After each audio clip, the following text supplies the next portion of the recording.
ఈ వీడియోలో మనం వెన్ అనే డబ్ల్యూహెచ్ వర్డ్ను ఉపయోగించి అలవాటుగా చేయు పనులను క్వశ్చన్స్గా ఎలా అడగాలి అనే దాని గురించి నేర్చుకుందాము.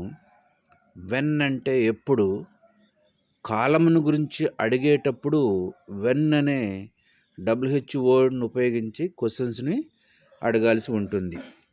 దీని యొక్క స్ట్రక్చర్ వచ్చి when plus do plus subject plus verb one plus object plus other word లాస్ట్లో క్వశ్చన్ మార్క్ పెట్టాలన్నమాట.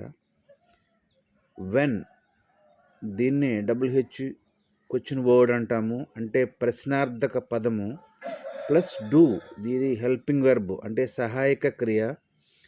సబ్జెక్ట్స్ వచ్చి I, we, you, they, children ఇలాంటివి సబ్జెక్టుగా వచ్చినప్పుడు మాత్రమే డూ అనే హెల్పింగ్ వెర్బ్ను ఉపయోగించి క్వశ్చన్స్ అడగాల్సి ఉంటుంది.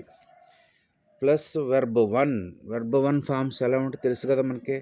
దీన్ని base form of the verb అని కూడా అంటాము.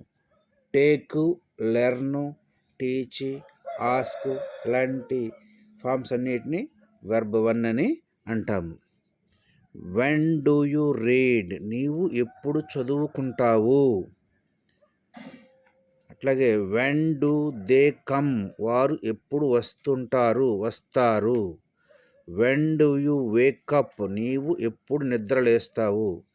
ఇలాంటివి మరికొన్ని సెంటెన్స్ని కనుక మీరు ప్రాక్టీస్ చేసినట్లయితే ఈ టైప్ ఆఫ్ సెంటెన్స్ని ఈజీగా నేర్చుకోగలుగుతారు. మరొకసారి ఫార్ములా గురించి చెప్పుకుంటే when plus do plus subject plus verb one plus object plus other వర్డ్గా ఉంటుంది. Thank you for watching this video.